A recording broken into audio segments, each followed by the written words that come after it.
most of the cases which we presented to you in this series, the question has been not who did it, but why. That is why I've always found the particular case which I'm going to tell you about intriguing. In fact, we've called it murder without motive. Imagine, then, that you are a member of the jury at a case which in its own way is something of a classic. If you'd been living in the city of Edinburgh in 1865, you might easily have been brought to apply your minds to this problem. You would have spent 5 days in the jury box. 5 days, which, as a writer of the time put it, were like 5 great acts of a terrible tragedy. Time and again each day you would have inevitably have turned your eyes towards the dock where sat. But it's better to go back and let you see for yourselves the unlikely road which brought to that dock this handsome, gentle-looking 40-year-old doctor, Ed Wood Pritchard. The doctor had been married in the autumn of 1850, and his wife's family had bought a practice for him in Hunbanby, in Yorkshire. It seemed that the doctor was not a great success. The Pritchards, in due course, moved to Glasgow. He became a director of the Glasgow Athenaeum, a voluntary examiner for the Society of Arts. He gave lectures. Yes, indeed, he gave lectures. It was his favorite hobby. And the records show that he was an arresting, even startling lecturer. I have plucked the eaglets from their eyries in the deserts of Arabia and hunted the Nubian lion in the prairies of North America. A favorite subject of his was the Fiji Islands. But unfortunately for his reputation, his thrilling facts were never quite the same twice. Then there was his friendship with the great Italian patriot, Garibaldi. He loved talking about that. This walking stick, ladies and gentlemen, I am proud to say was a present to me from the great Garibaldi, as this inscription testifies. Oh, man, I've seen the doctor with that stick often, and he had no inscription on it then. I don't believe he ever clapped eyes on Garibaldi. He's just a big liar. And that's not all I've heard it said. No, Edward Pritchard wasn't making much impression on the good citizens of Glasgow. Inevitably, it reflected itself in his practice. He had a good house in Sauchiehall Street and a servant, but the money that bought the house was borrowed, £500 from his mother-in-law, Mrs. Taylor. So there we have the situation. The respectable, if not very popular or prosperous doctor, the quiet, dull, provincial household. Every outward sign of mutual affection and tranquility. No sign of strain or passion or desperation. None of the emotional fusses which are often found leading to the detonation of violent crime. Let the judge set the scene for you. The time over which this history runs is but short. It commences in the month of November and terminates upon the 18th of March with the death of Mrs. Pritchard. The scene of the double tragedy is equally contracted. It is all confined within the 4 walls of the dwelling house in Sauchiehall Street. For from that house, Mrs. Pritchard never moved from the time she returned from Edinburgh a little before Christmas. But no sooner had Mrs. Pritchard returned from Edinburgh to her home in Glasgow than she began to feel ill. The symptoms which had worried her before her holiday in Edinburgh came back to plague the poor woman again. As Jenny, the maid, put it, I'm worried about the mistress. She's not well at all, and she's getting worse. I'm at wit's end to know what to cook for her. Her body must eat, and she doesn't seem to relish anything. Up in the middle of the night, brandy and poultices. It can't go on. We'll all be ill for long. Keep sick. There's her bell again.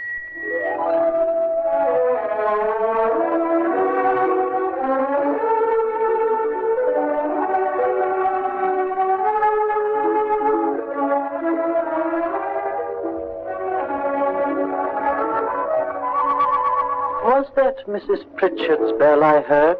Yes, Doctor, it was that. It never hardly stops, poor soul. And Miss Mary's gone away to see what she wants. Good. Well, Jeanie, you'll be glad to hear that we're going to have a nurse. A nurse, Doctor? Yes, Jeanie. You know Dr. Cowan, Mrs. Pritchard's cousin, who was through from Edinburgh the other day? Well, he's spoken to Mrs. Pritchard's mother, and she's coming through to look after our invalid. Oh, I'm right glad to hear that, Doctor. It'll be a great relief to you.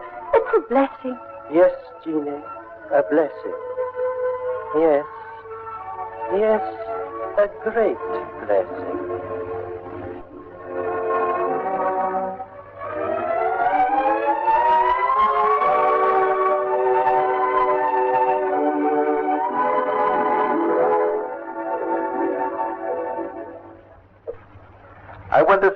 such a blessing to the gallant doctor.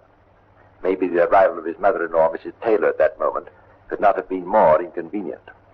She was an obstacle, and to a determined man, obstacles have to be removed. Jeanie. Oh, Mrs. Taylor, I'm real glad to see you. Yes, Jeanie, I'm sure you are. You must all have been having a very trying time. I've just seen Mrs. Pritchard, and she tells me she can't eat anything. Now, I want you to prepare some tapioca. I'm sure she'll like that. You must get her to eat something. Oh, yes, ma'am. Tapioca. I've never tried her with that. Yes, ma'am. I'll get it right away.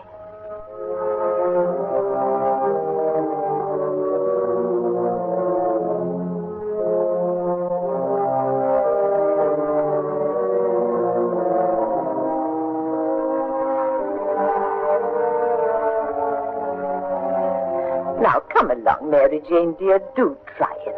It's delicious and so light and easy to digest. Please, dear, just a little to please me. You must keep up your strength. I've had it made specially for you.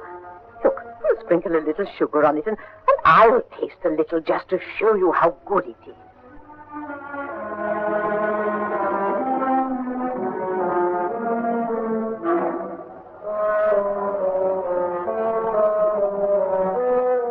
Doctor, it's the old lady, Mrs. Taylor. She's been taken bad. Oh, she's awful sick. Where is the baking soda?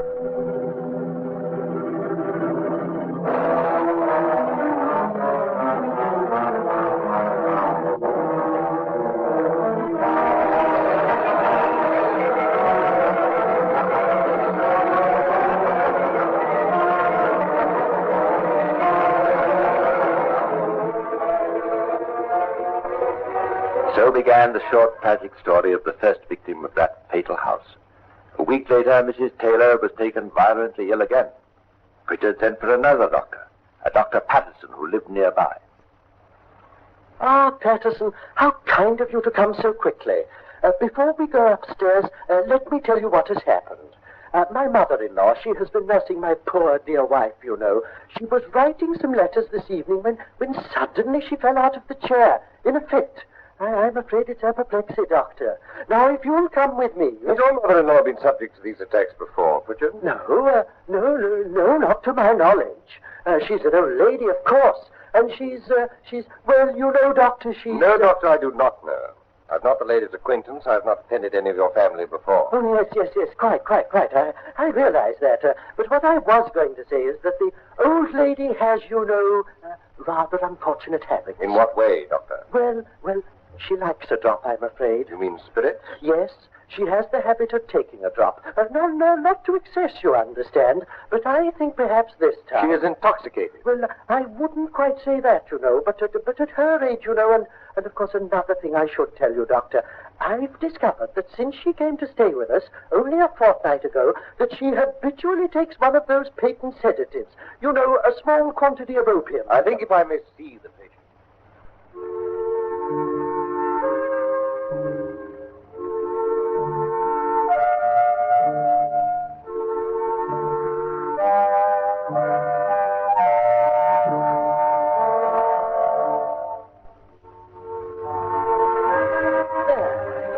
You'll soon be better. Not in this world. Dr. Pritchard, a word with you. In my opinion, this woman is dying.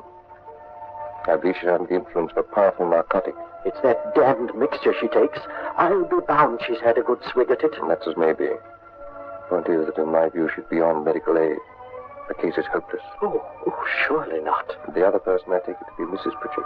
Yes, my poor dear wife. Oh, how terrible this is for her. And she's so unwell herself. Gastric fever, you know. Really? Well, Doctor, I feel I can serve no purpose by it.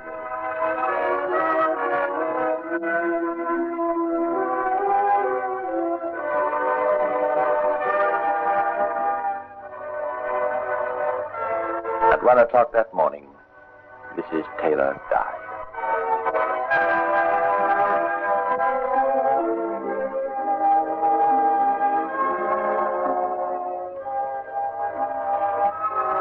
almost immediately after the death of Mrs. Taylor came a small, insignificant incident. Jeannie, your attention for a moment, please. I want to speak to you most seriously. I have just found this bottle in Mrs. Taylor's pocket. You will recognize it, Mary. I believe she sent you to the chemist to have it filled. Yes, a mixture. Exactly. And you will notice how little is left now. It is dangerous stuff if an overdose is taken. It contains opium. She has taken all that in a few days. Oh, I'm deeply shocked. Of course, I had no idea. Now, I'm going to put this bottle away, and I want you never to refer to it. For the sake of the old lady herself, you understand. It would never do, a man in my position, I mean. You understand? Yes, sir. Mrs. Taylor had been Dr. Pritchard's patient. Dr. Patterson was called in as a consultant. Yet it was to Dr. Patterson that the registrar, on Pritchard's instructions, referred to the death certificate. Dr. Patterson refused. The death of Mrs. Taylor was sudden, unexpected, and to me mysterious. In the circumstances, I cannot agree to signing this certificate. So, Dr. Pritchard supplied the certificate himself. Primary cause of death, paralysis. Duration, 12 hours. Secondary cause, apoplexy. An extraordinary certificate, but any doctor will tell you that apoplexy invariably precedes. Paralysis follows as a result. And remember, Pritchard himself had told Dr. Patterson that the attack had come on just before he was summoned. One night at supper, Dr. Pritchard sent a piece of cheese upstairs to his wife. He didn't touch it, but Jenny MacLeod and the cook ate it, and both were violently ill. A few days later,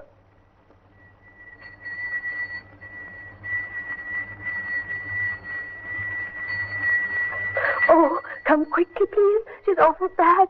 It's cramps, I think, and she's raving. Pull yourself together, Jeannie. I shall go up at once. Now you run and get Dr. Patterson. Hurry. Oh, she's gone off her head. She says her mother's there. She talks to her. Here, girl. Go down to the chemist and get this made up. Richard, your wife looks as if she's not slept for days. She's at the end of her tether. All we can do at the moment is try to get her some rest. I've sent for a sleeping draught. I'm surprised you don't keep a few simple drugs on the premises. No, I never have. With the chemist just round the corner, anyhow, it's dangerous with children about. Nonsense, man. Are you a doctor or aren't you? I can do no more. The patient must have sleep first. I'll call back in the morning.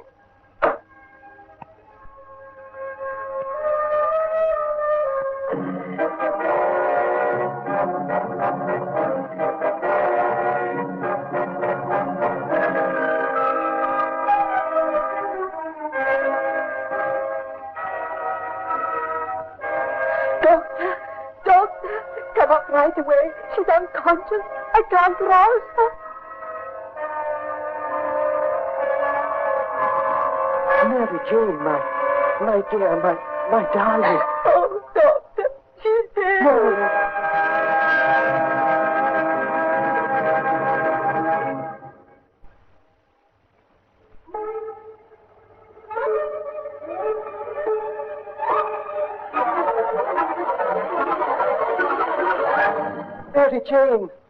Mary Jane, come back. Come back, it's Edward. My dear Mary Jane, come back. Don't leave your poor Edward. Mary Jane.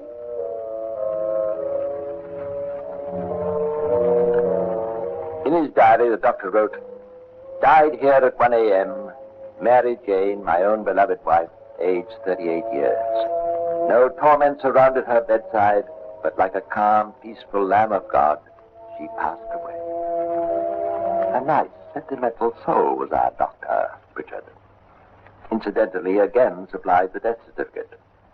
Variety being the spice of life, he attributed the cause of his wife's death to gastric fever. He went through to Edinburgh to arrange the funeral. In the presence of her family, we are told he exhibited a great deal of feeling.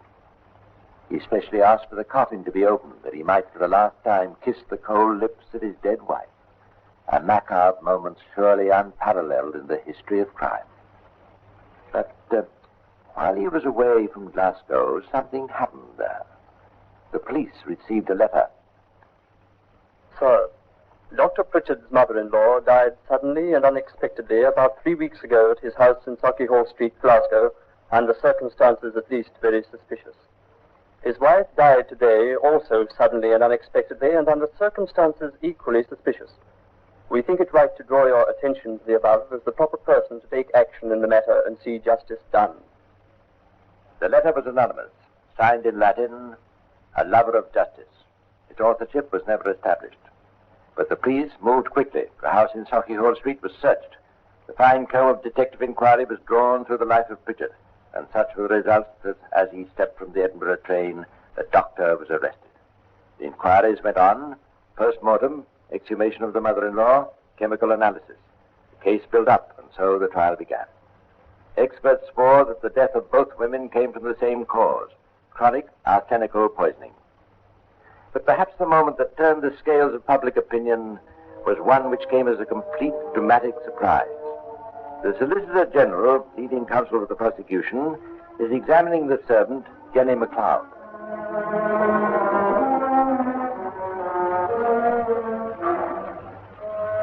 Did Mrs. Pritchard ever see her husband use any familiarities towards you? Yes. What were they? This is very unpleasant, but there is no avoiding it. You must tell the whole story. She saw him kissing me. Did she speak to you about it? I spoke to her. I wanted to get away, but she wouldn't have let me. Why? She said she would speak to the doctor. Did you become with child to the doctor? Yes. Before or after the kissing incident? After. Was the child born? Oh, no. Did the relationship between you and the doctor continue after this? Yes. Did he ever speak of marrying you? Yes.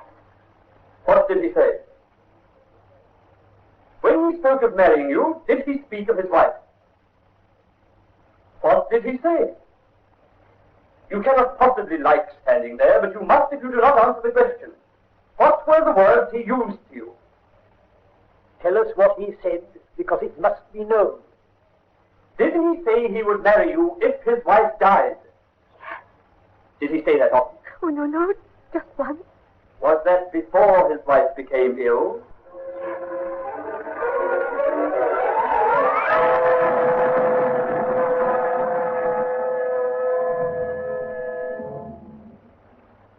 A motive at last? I think if you'd been serving on that jury, your mind would have seized on this dramatic revelation as the first indication of a possible answer to the great question, if he did it, why did he do it? Then the defense counsel, Mr. Rutherford Clark, took up the same point in his speech to the jury. Gentlemen, if Jeannie MacLeod is to be believed, if without any corroboration whatever, Jeannie MacLeod's story is to be taken as true in the absence of any proof, surely you cannot conceive that therein lies a motive which would influence the prisoner. The motive, as I understand it, seems to be that he desired to marry this girl whom he had already long possessed, and that to carry out this intention, he was ready to tread over the dead bodies of those two defenseless women. Marriage may, as she said, have been spoken of in jest, but it's surely not a motive. When the judge addressed the jury, was their minds of any idea that the question of motive had been answered for them. I suggest to you that the motive of the prisoner's pecuniary difficulties would be relieved by the death of Mrs. Taylor does not seem to have been satisfactorily made out.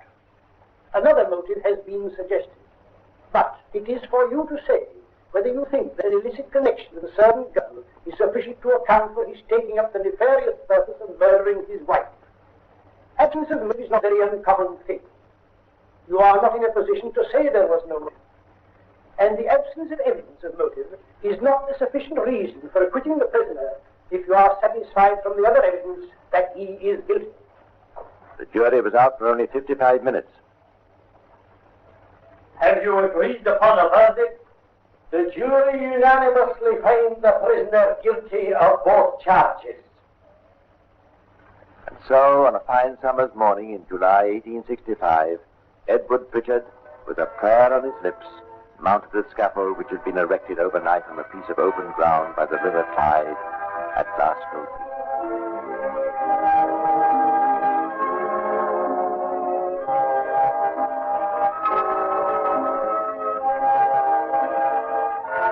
Murder without motive? Maybe. But no man on the jury would send Pritchard to the gallows. He'd have lost a night's sleep wondering if justice had been done. For in the condemned cell a few days before he died, the prisoner called for pen and paper and wrote, I, Edward William Pritchard, in the full possession of all my senses and understanding the awful position in which I am placed, do make a free and full confession that the sentence pronounced upon me is just. That I am guilty of the death of my mother-in-law, Mrs. Taylor, and of my wife, Mary Jane Pritchard, and that I can assign no motive for the conduct which actuated me, beyond a species of terrible madness and the use of ardent spirits. I hereby freely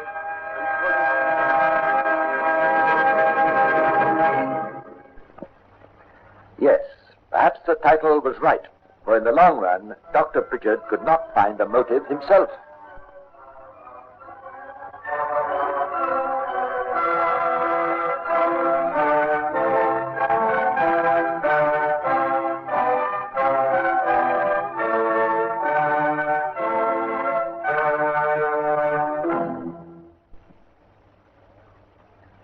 Well, this is time for saying au revoir till the next time we meet to discuss another of the secrets of Scotland Yard.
Thank you.